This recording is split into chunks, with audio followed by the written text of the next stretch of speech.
The first recognized Masonic lodge in the world was the Kilwinning Lodge, Lodge number 0, or Mother Lodge of Scotland, and its origin dates back to the year 1140, when the Masons, who were building the neighbouring abbey of Kilwinning, organised themselves into a guild. Scotland has been the epicentre of many events that seem to connect Freemasonry with the Order of the Knights Templar. To understand how, we will need to go back to the First Crusade, when two young noblemen fought side by side to free Jerusalem from the Turks. One, Hugh de Payenne, would become the founder of the Knights Templar. The other, Henry Sinclair, a Scottish knight of Norman descent, would sire a dynasty that centuries later would be of vital importance for the birth of Freemasonry. The Order of the Knights Templar was founded in Jerusalem as a monastic and military order by Hugh de Payennes and 7 other knights after obtaining papal blessing. The Templars excavated the ruins of King Solomon's temple, and legend has it they unearthed a fabulous treasure.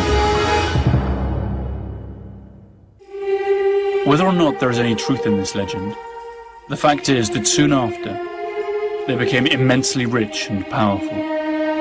Some speculate that they had recovered documents that demonstrated Jesus had left descendants, thus putting the Church of Rome on the rack, who, prompted by extortion or otherwise, granted the Templars enormous benefits. Whatever the case might be, history does tell us that on returning from Jerusalem, Hugh de Payennes visited Scotland, where he established the first oratorium outside the Holy Land, on territory belonging to the Sinclair clan. One legend has it that the Sinclairs, Saint-Clair in French, are Merovingian descendants of an alleged lineage stretching back to Jesus Christ. We have then a precursor of Scottish Freemasonry fighting side by side with the creator of the Knights Templar. This is the first fact in a sequence of coincidences that has given rise to a good deal of speculation. There are more curious facts. The Knights Templar became the financiers of monarchs all over Europe, a profitable but dangerous business that eventually sealed their fate. The persecution of the Knights Templar was unleashed in 1307, when Pope Clement VII, pressured by King Philip of France, who was enormously indebted to them, accused them of several heresies, including sodomy, adoration of the devil, Baphomet, and many other mortal sins. The Knights Templar were persecuted, tortured, and their order finally eliminated. Grand Master Jacques de Molay was imprisoned and tortured for 7 years, after which he was convicted to life imprisonment. Faced with the verdict, de Molay, who was already 70 years old, together with his friend Geoffrey de Charnay, claimed that all their confessions had been obtained under torture and that both they and their knights were innocent. That act of bravery sealed their fate. On the night of March the 18th, 1314, both were carried to the banks of the River Seine and burnt at the stake. De Molay died facing the Cathedral of Notre Dame, praying, proclaiming his innocence, and cursing both king and pope. But the ambitious King of France could not seize the Templars' wealth. The few knights that fled the massacre apparently carried their mythical treasure with them, and the rest was passed on to the Order of the Hospital, another religious group. One of the main havens for the surviving Knights Templar was remote Scotland, whose king, Robert the Bruce, had been excommunicated by the Pope. Scotland, the land of Henry Sinclair, fellow adventurer of the first Knight Templar. The saga continues. In the mid-15th century, a descendant of Henry Sinclair, the Crusader, called William Sinclair, started construction of a chapel in Rosslyn, to the south of Edinburgh. This chapel, mentioned in the bestseller, The Da Vinci Code, was supposedly built to hide the treasure of the Knights Templar in its vault. While this can't be proved, it is undeniable that the chapel is packed with Masonic and Templar symbols. therefore constituting the first ever site where both Masons and Templars left their imprint. Curiously enough, the tabernacle has the same distribution and dimensions of the third reconstruction of King Solomon's temple in Jerusalem, the very same one that had been excavated by the Knights Templar. Finally, a direct descendant of the builder of the Chapel of Rosslyn, also called William Sinclair, would become the first Grand Master of Scottish Freemasonry at Kilwinning Lodge. This Mother Lodge is erected on the same grounds that had been visited by Hugh de Payens 400 years before, that is, on Sinclair land.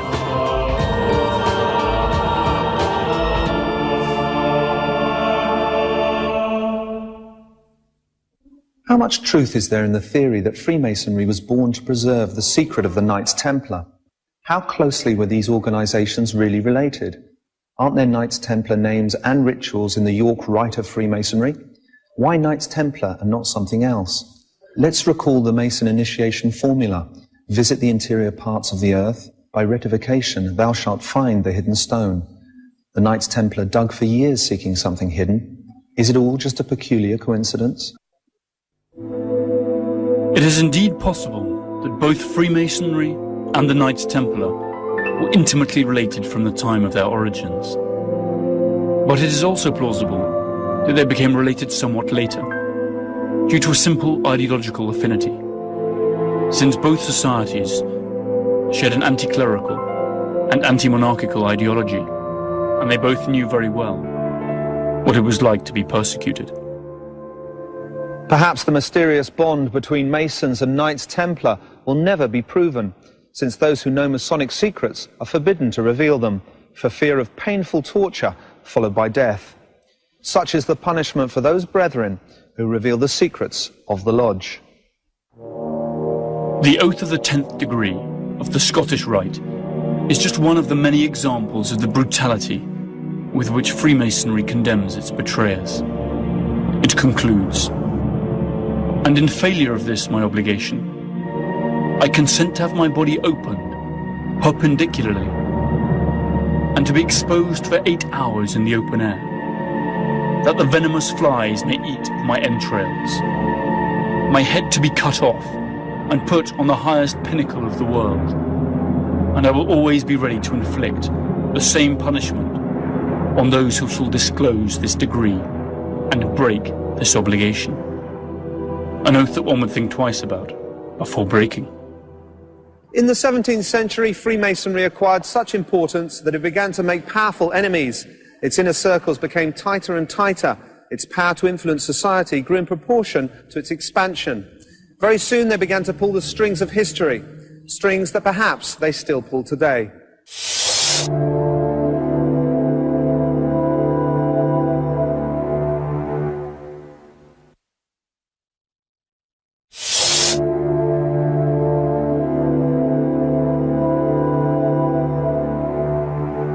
Anti-Catholic, libertarian, conspirational, all kinds of accusations have been laid at the door of Freemasonry. Their particular method of organization and their lexicon packed with mystifying words such as rite, orient, apprentice and master have surely contributed to their reputation. Freemasonry is an international organization that is subdivided into lodges or independent chapters without a global governing authority. In the hierarchy of Freemasonry, there are 3 degrees which are taken in sequence: Apprentice, Fellow of the Craft, and Master Mason. A lodge that confers all 3 degrees is called a Blue Lodge, or Great Lodge, which constitutes the foundation of Freemasonry. Then there are the so-called appendages, such as the York Rite and the Scottish Rite. To reach this hallowed level, one must have first achieved the 3rd degree, that of Master Freemason. The York and Scottish rites offer 10 and 33 degrees respectively, with their corresponding rituals and symbols. Another offshoot of Freemasonry is the Rosicrucian order, that does share a common origin, but also incorporates mystical elements, alchemy, and other philosophical principles that set it apart from what we understand by Freemasonry today. An understanding of the symbols of Freemasonry will surely help us shed some light on its true purpose and ambitions. If we look carefully enough, we will see their imprints in the most unlikely places, reminders that they have been there too, and still are. Freemason symbols convey ideas of spiritual growth, and many of them are inspired on those of the original Mason builders. The plumb line suggests rectitude, the spirit level, equality, the set square uprightness, virtue, and forthrightness. It is identified with the worshipful master. The compass symbolizes the Masonic ideals of friendship, morality, and fraternal love. When drawing a circle, the central point is the Freemason, and the circle is his world. The Freemason should live according to the principles of friendship, morality, and fraternal love. The trowel symbolizes the mortar that cements the Mason brethren. The 24-inch ruler stands for the 24 hours of the day. The hammer reminds the Masons that they should work on shaping and improving their character. The 5-pointed star symbolizes the Supreme Being, and also the 5 points of camaraderie, a secret that cannot be revealed. The white ram blanket represents purity. The slipper reminds Masons of their preparations for the degree.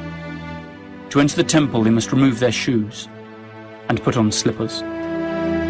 The point inside the circle with the 2 lines running parallel along it, and the book above it, symbolize the earth, the point, the heavens, the circle, and the 2 solstices, the parallel lines, which are the 2 main festive days of the year for Freemasons. The letter G is God, or Gautu, great architect of the universe, and is an American addition. It was first used in the USA, together with the set square and the compass, in around 1850. A very particular way of shaking hands allows Freemasons to recognize each other in secret. From what we have learnt so far, the accusations and persecutions that Freemasonry has suffered seem to be due more to the prejudice and dogmatic and dictatorial institutions than to its own wrongdoing. So is Freemasonry just an innocent brotherhood that merely seeks to advance the cause of human progress? Its critics have a very different opinion. Freemasonry has been accused of practically everything, ranging from constituting an atheist, anti-Catholic, and treacherous mafia, to fostering a global conspiracy to control the world through its secret power networks. The Catholic Church did not hesitate to excommunicate Freemasons. Most European monarchies decided to directly ban the order.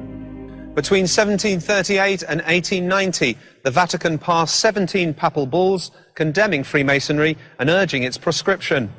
This did not deter many Christian monarchs from joining their ranks, while others fought them openly. King James III of Scotland was the first monarch suspected of being a Freemason.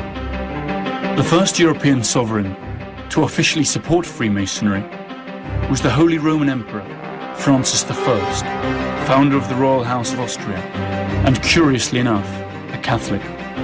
The monarchs of Holland, Sweden, Geneva, Zurich, Bern, Bavaria, Austria, Russia, and Prussia outright banned it.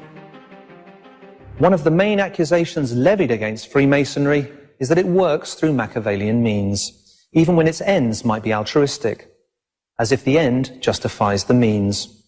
But isn't this the trite self-justification used by every power group? In what way is Freemasonry different from any other powerful organization? Some authors believe that prior to the French Revolution, the Duke of Orleans, himself Grand Orient of France, bought all the wheat that he could get his hands on, and either concealed it or sold it beyond the French borders, in order to provoke the famine that led to the French Revolution.